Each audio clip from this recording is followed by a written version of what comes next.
வணக்கம், welcomes to உலக தமிழா. இன்றைக்கி நம்ம சுரக்காய் வச்சு அடை செய்ய போகிறோங்க. ஆல்ரெடி நம்ம சேனலில் சுரக்காய் குழம்பு, சுரக்காய் குருமா எல்லாமே அப்லோட் பண்ணியிருக்கோம். இந்த அடை கொஞ்சம் வித்தியாசமாக இருக்குங்க. இதை நீங்கள் ஈவினிங் ஸ்நாக்ஸுக்கும் எடுத்துக்கலாம், பிரேக்ஃபாஸ்ட்டுக்கு எடுத்துக்கலாம். வாங்க எப்படி செய்கிறதுன்னு பார்க்கலாம். சுரக்காய் அடை செய்கிறதுக்கு இப்போ நான் அந்த சின்ன சுரக்காய் ஒன்று எடுத்துருக்கேங்க. இதோட மேல் தோலை சீவிட்டு உள்ளே இருக்க விதைப்பகுதியை எடுத்துகிட்டு நம்ம துருவி எடுத்துகிட்டு வந்துடலாம்.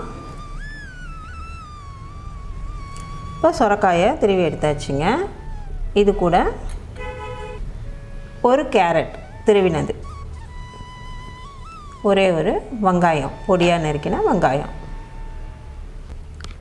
ஒரு பச்சை மிளகா, கொஞ்சம் போல் கருவேப்பிலையும் கொத்தமல்லியும்,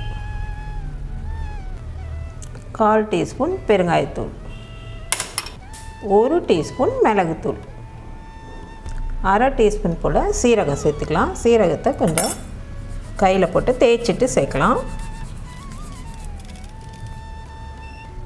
உப்பு. இப்போ இதை நல்லா ஒன்று சேர பிசைச்சிக்கோங்க. இப்போ நம்ம தண்ணி எதுவும் சேர்க்க வேணாம், ஏன்னா இதில் கேரட்டு இந்த சுரக்காயில் இருக்க தண்ணியே நிறைய இருக்கும். பிசைஞ்சு பார்த்துட்டு தேவைப்பட்டால் சேர்த்துக்கலாம். இது கலந்தாச்சு. கூட 1 கப்பு அரிசி மாவு,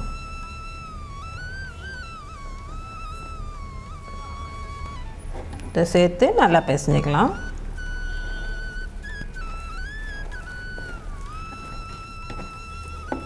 இப்போ இதை நல்லா கலந்தாச்சு. ஆனால் இதுக்கு நமக்கு இன்னும் கொஞ்சம் தண்ணி இருக்கணும். தண்ணி இருந்தால் தான் நம்ம அடை மாதிரி ஊற்ற முடியும். கொஞ்சம் போல் தண்ணி சேர்த்துக்கலாம்.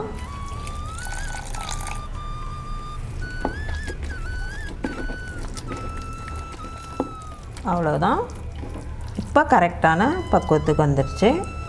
இதை நம்ம கொஞ்சம் ஒரு 10 நிமிஷம் ஊறட்டும், அப்புறம் ஊற்றி எடுத்துடலாம். இப்போ கொஞ்சமாக எண்ணெய் சேர்த்துக்கலாம். இப்போ இதில் 1 கரண்டி மாவு, நம்ம அதை லைட்டாக ஸ்ப்ரெட் பண்ணால் போதும்.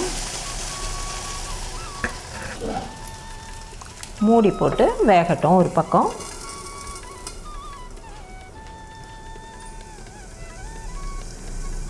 இப்போ கொஞ்சம் நேரம் ஆயிடுச்சு.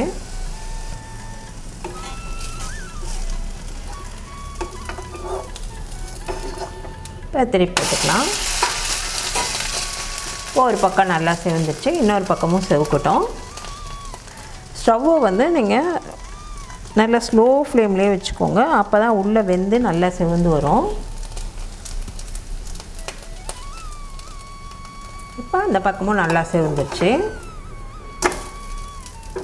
இப்போ நல்லா செவந்துருச்சு பாருங்கள், இவ்வளவுதான்.